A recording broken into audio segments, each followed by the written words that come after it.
नमस्कार किसान एवं पशुपालक भाइयों, स्वागत है आपका हमारी खेती हमारे पशु यूट्यूब चैनल पर। किसान साथियों, आज हम बात करेंगे धान के बारे में। धान में एक मलंगा रोग होता है, हम इसको मलंगा बोलते हैं। आप अपनी भाषा में क्या बोलते हैं, एक बार कमेंट बॉक्स में ज़रूर बताना। बहुत ज़रूरी जानकारी किसान साथियों ये, और ऐसी जानकारी आपको शायद दूसरे कोई और ना बताए, तो हम बताना चाहेंगे कि ये क्या समस्या होती है, कब ये समस्या आती है। सबसे पहले मैं बताता हूँ ये समस्या आती कब है।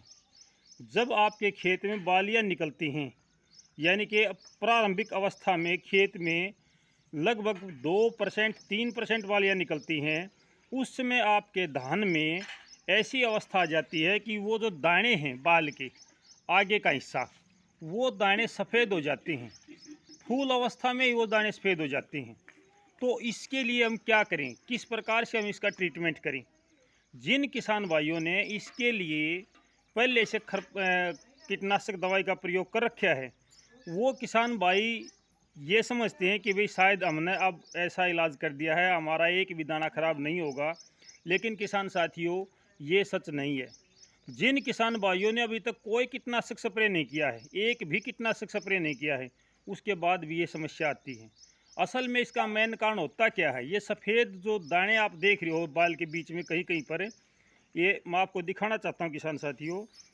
जिस अवस्था से ये दाना है, ये देखिए, ये जो दाना है ये ऊपर वाला, ये बिल्कुल सफ़ेद है।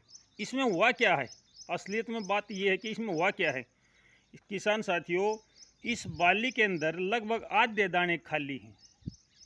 जो फूल अवस्था की पोजीशन होती है धान की, जिसमें धान में फूल अवस्था होती है, उसी दौरान एक छोटा सा ब्लैक कलर का कीट होता है, बहुत छोटा सा, वो इसके फूल के रस को चूस लेता है। हम उस छोटे से ब्लैक कीट को मलंगा बोलते हैं।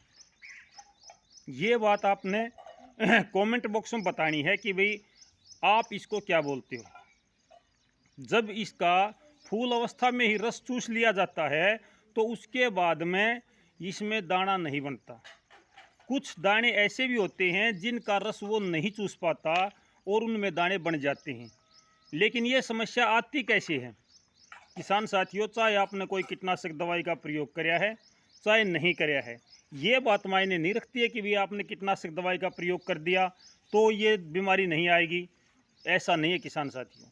इस पे प्रकृति का ही एक कहूँगा प्रहार होता है। प्रकृति में ऐसी चीज़ होती है, जो ये जीव है जिसको मलंगा बोलते हैं, ये उत्पन्न होता है। किसी किसी खेत में बिल्कुल भी नज़र नहीं आता। किसी खेत में लगभग 2 से 3% जो बालियाँ निकलती हैं, उनमें से आधे दाने को ये खराब कर देता है। इस पे हम स्प्रे मारते हैं या ना मारें, ये किसानों के दिमाग में चलता है कि भाई हम क्या करें, क्या इसका कोई दवाई है या इसको कैसे ख़त्म करें। तो इसका जो सही इलाज होता है किसान साथियों, वो ये है कि इसके लिए कोई दवाई की आवश्यकता आपको नहीं पड़ती है। मतलब क्या है कि प्रारंभिक अवस्था में जब बालियाँ निकलती हैं तभी इसका प्रहार होता है, उसके बाद में इसका कोई भी प्रहार नहीं होता। जब आपके खेत में 5 से 10% बालियाँ निकल जाती हैं, तो ये जीव अपने आप उसका रस चूसना बंद कर देता है। शुरुआत के दिनों में ये रस चूसता है, उसके बाद कोई भी रस नहीं चूसता है। जो किसान भाई पहले से स्प्रे मार देते हैं, जो इसको खाने वाले कीट हैं, हमारे एक दूसरे को कीट खाते हैं, ये बात किसानों को ही पता, हम सबको पता है।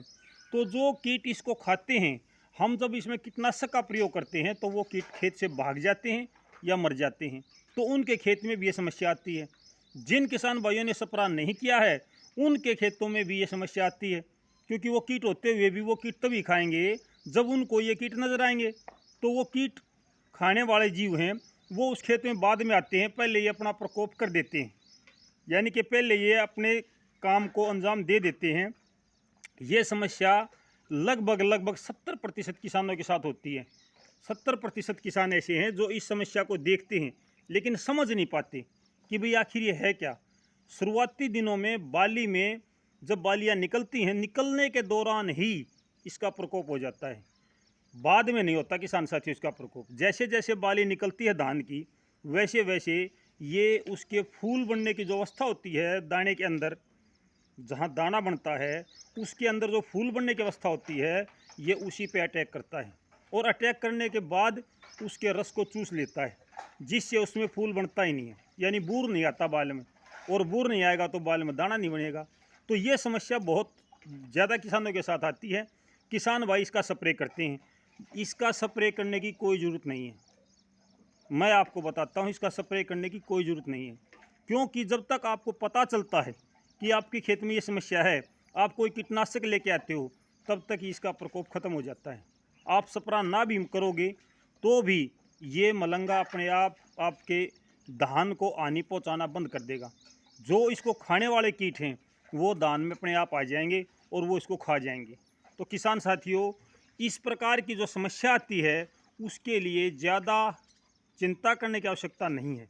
मैं लगातार आपसे धान के बारे में हर प्रकार की जानकारी, छोटी से छोटी जानकारी देने की कोशिश करता हूँ किसान साथियों। आपको पशुओं की और खेती की तमाम जानकारी आपको इसी यूट्यूब चैनल पर मिलेगी।